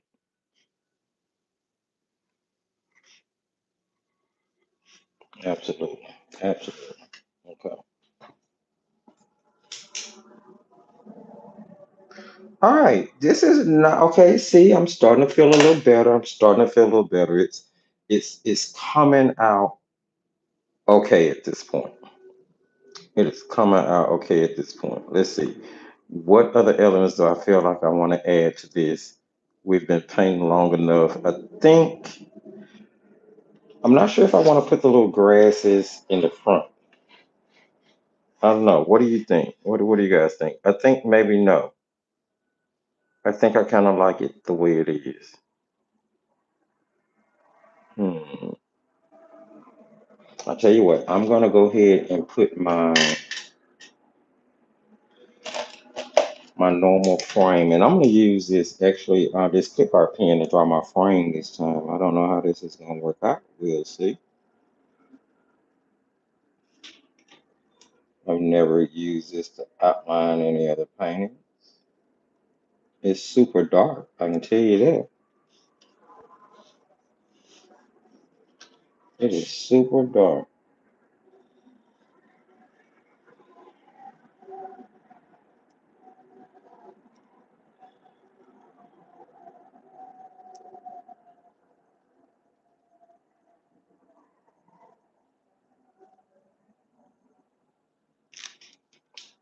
Hmm.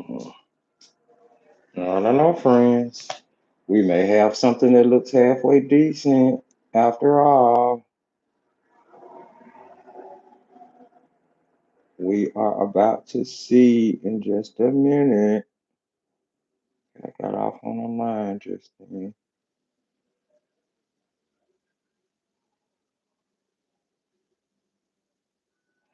All right. And I'll go ahead and sign it.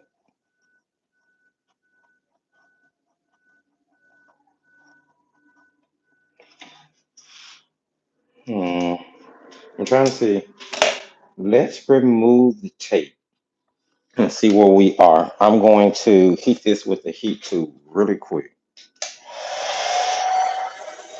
Let's remove the tape and see where we are.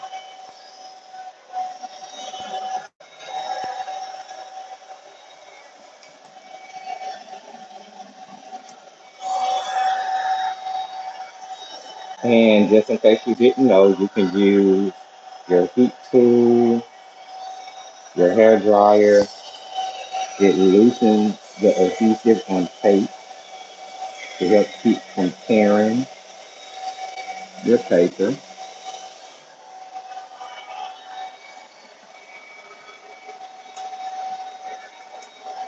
So I think it's cool to know just in case you didn't. And it also helps to pull your tape at an angle when you're, oh, I ripped it anyway. Just be careful. Some papers are more robust than others. Another great alternative to use would be washi tape instead of masking tape, which will have less tack. So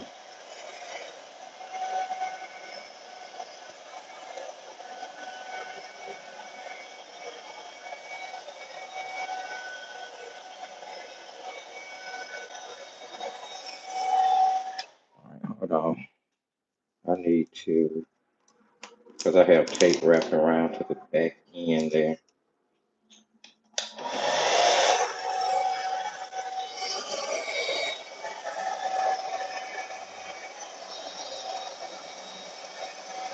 And it actually makes it so easy to pull off.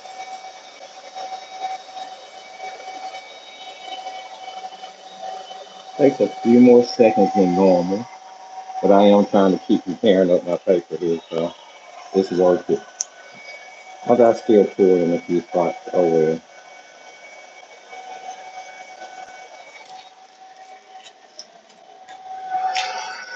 Okay, let's see.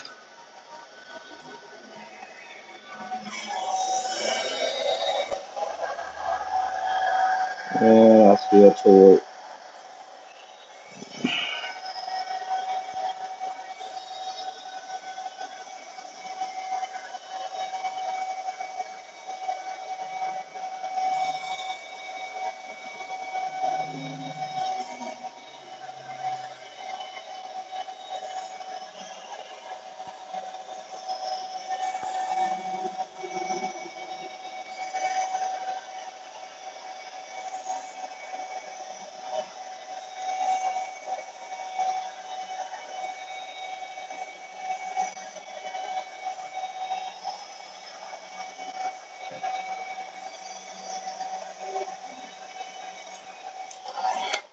Okay, so even with heating it, I still pour the paper in a few spots.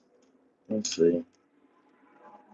Typically, you can paint up, and I painted over that with green paint. You got to love how I just worded it. Where's my paper towel? Oh my goodness.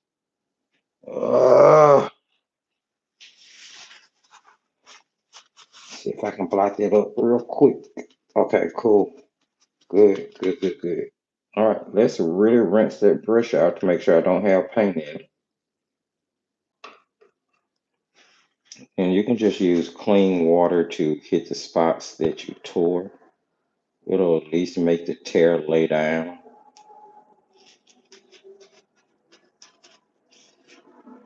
a little bit.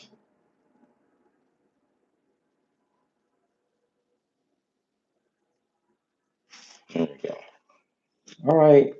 I don't know. I think I'm gonna call it done. I don't think I'm gonna add anything else to it. Maybe later on down the line I will go ahead and add those grasses to the front.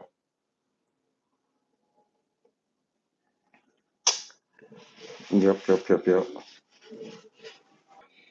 Let's take a look at what we had and where we came to. So this is a case of liking the first rendition a lot better than the second rendition. I feel like the first rendition came out better for a lot of reasons. A lot of reasons. One of those reasons being the paper choice. So the paper choice here was 100% cotton in this actual watercolor paper. So it's going to be sized a little bit heavier. Both I think this paper is sized internally and externally, if I'm not mistaken. Um, so it's just going to take the pigment in the water better. It's going to handle water better. It's going to allow you to do more, handle it with more roughness, should I say. For instance, like me using credit card scrapers in the back of opera rail brushes in order to kind of abrade the paper, scratching texture. You know that this type of paper is going to be so much better for that. Now, this paper that we painted on today, is a mixed media paper. It's not nearly sized, it's heavy. It doesn't have nearly as much tooth, it's much smoother than this 140 pound, 100% cotton paper. Um, I think I said already it's not size as heavy. So the colors, although on this mixed media paper retains the saturation to a certain degree, the colors do not show up as saturated or as bright, in my opinion, as they did on this 100% cotton paper. Then you switch over to the fact that we use different paints. Now here, I'll state again, I use the Paul Rubens student grade paint. One that I happen to believe is not produced in Paul Rubens' factory, but produced in a European factory, along with Rosa Gallery Studio paints, the Sonnet paints, which are White Knights, student grade brand, Navisca Polistra. I know I said that all wrong, but you know what I mean. And I just think the formulation on those Paul Rubens student grade paints is just stronger. It has more saturation and more depth than even the Mangio paints. And here's the thing, the Mangio paints are sort of passed off as professional level, depending on who you're speaking to. Now, I classify them as one of the better grade student grade paints out there, but I don't think that they're as good as like the Paul Rubens student grade. But that's just my personal opinion. Other people may have had completely different experiences, which is why I always encourage you guys, don't just hang out with me and watch me. Hang out in many communities. Look at people who paint the way you do, people who paint differently from the way that you do. Excuse me. That way, you're always kind of refreshing your knowledge on what you do know and gaining new knowledge. From things that you don't know or things that you haven't experienced, which is why you guys see me experimenting a lot. I never go into a creation being 10 toes down on the fact that I need to make this perfect because I'm going to hang it in a gallery or I'm going to sell it. Now, the things that I do work on for commission and sell, because I do, and the things that I do work on to put on my site to sell, those things, of course, I take hours on. I take my time on it. It may take me 2 or 3 days to finish a painting. But when we're doing quick studies like this, it does help to A, know your products, and B, know what products are going to work best for any given situation that you're trying to, or any given situation that you find yourself in. So I'm going to jump back into the comment section at this particular point, see if we have any questions, any final comments, any things that you guys are talking about that you want to share. 11, 12, wait, 11, 12, 1, 30. So we've been on 2.5 hours. So it is time to go ahead and wrap up for the day. Although I don't have anything to do other than going live on Patreon tonight. So I really could hang out. But anywho, um, ultimately, I'm okay with the way that the painting came out today. I'm not completely thrilled, but it could be a lot worse. It's okay. It is okay. And I'm getting used to painting on this paper, although I'm not quite there fully yet. All right, let's see. Doo-doo-doo-doo. Pearl paper sizing has bit the dust. 20-year-old pearl paper? I couldn't even imagine. Um, I have. It seems like some of the papers I have lose their sizing, or the sizing starts to go bad. Excuse me. After a couple of years, and of course, that's always the case with your more student grade papers. I'm trying to really switch that, and that's another reason I want to go ahead and use up the sketchbooks that I have, because I have made the crossover into using basically 100% cotton paper, whether it be cold press or hot press, because yes, I have become much more of a fan of hot press paper, and I use it on a much more regular basis now, which I started to use a hot press book today. You guys know I love my little hot press sketchbook here. Um, and just because it seems to hold saturation of color so well. Look at that. Do you guys remember this? This was from the Shapiro Farben. Um, when we did it, I don't know if it was a live. I think it was. I think it was. I think it was. I think it was a live we did, where we used. I really like those Shapiro Farben paints. I need to pull those out and use those again in like a video coming up soon, because those Shapiro Farber paints are really good. I was really impressed with them. But that's not what I was talking about. I was just talking about the fact that I really do love this hot press paper, and I could have just done this in spread rendition here. It would have been much smaller and probably a lot quicker. But anywho, we'll be painting in that little sketchbook some more coming up shortly on the channel. Hey fam, how you doing? Dropping in from work. Thank you for taking time to jump on over and say hello. Hopefully, you're doing well and your workday is going well. Oh, thank you, Eleanor. This week, it didn't come out too bad. It didn't come out too bad. Uh, it's I definitely like the first one better though, no doubt about it. Yes, Marianne, the sizing will deteriorate on paper. It really, really will. And there are a lot of things that will play into that. The quality of the paper from the factory, age of the paper, and how you store it. Okay, how you store it can have a lot to do with that as well. Oh well, thank you. I'm glad. Thank you so much. I'm glad you guys like it because I'm gonna be honest. I'm really hard and critical on myself, and I don't necessarily like this one. So as long as you guys were able to pick up something from it, even if it was just how we created the distance, how we were able to, because I typically don't do a lot of landscapes. Like this per se. Whenever I do landscapes, they're always from almost like a first person view, kind of up close and personal on a certain part. So for me to do this, I really just kind of wanted to show you guys really achieving distance and painting with a mid ground, which is something we don't do often. So as long as you guys were able to get something out of it, then I feel like this live was an achievement and an accomplishment, and I'm really happy with the way it turned out. So it looks like that's about the end of our chat. Hopefully you did pick up on something, guys. If you're here, don't forget to give the video a thumbs up, sprinkle a little love. You can share the video so that someone else can go back and catch the things that we've done today. Keep in mind that the live replay for this video, because I do edit the lives to make them replay friendly for anyone who's watching them in syndication.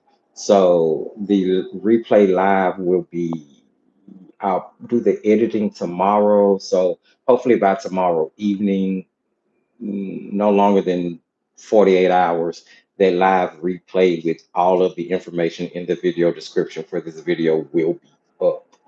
Uh, Patreon. We will be going live tonight inside the Creation Station. Guys, if you're not aware, there is a Thrifty Apprentice Patreon community. The video description has the links. Well, it's not there now, right now at this second, but it will be once this live is over with. Just give me a few minutes and I'll get all of the video description filled out. And you'll find the link for the Defiant Art website where you can go check out the Bamboo Voyager palette. You can check out the Joyous Painter art box or any of the prints if you're interested in it. I will show you guys this. I show this often just so you can see the quality of the prints. Um, Now, the prints that you order from the site come 11 by 14. So they are bigger than this one. This is just for example showing. This is one of the prints that's available on the site. This is a 8 by 10. But when you order them from the site and you receive yours, your prints are 11 by 14. And there's a few custom paintings that I have done that are available as prints on the Defiant Art website. So definitely, if you want to, be sure to check that out, along with the, Bamboo Voyager palette, all those good things. And then there's videos on there for beginners who may, need help in certain areas.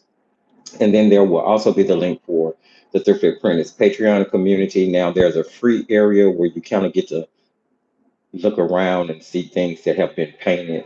But as far as the lives and the live tutorial and the pre-recorded tutorials are concerned, they are a part of the creation station. So feel free to read the description for the creation station. If you think you want to join, then definitely join and meet us tonight at 8 p.m. Central Standard Time over on Patreon because we're going to have us a good time. We are. I got something hopefully fun planned for everyone. Hopefully, I got some fun planned for everyone. All right, friends, thank you so much for joining me today. It has been more than my pleasure. Keep in mind that I artsy love you. We'll be back here next Monday at 11 a.m. Central Standard Time for our regularly scheduled Monday morning live.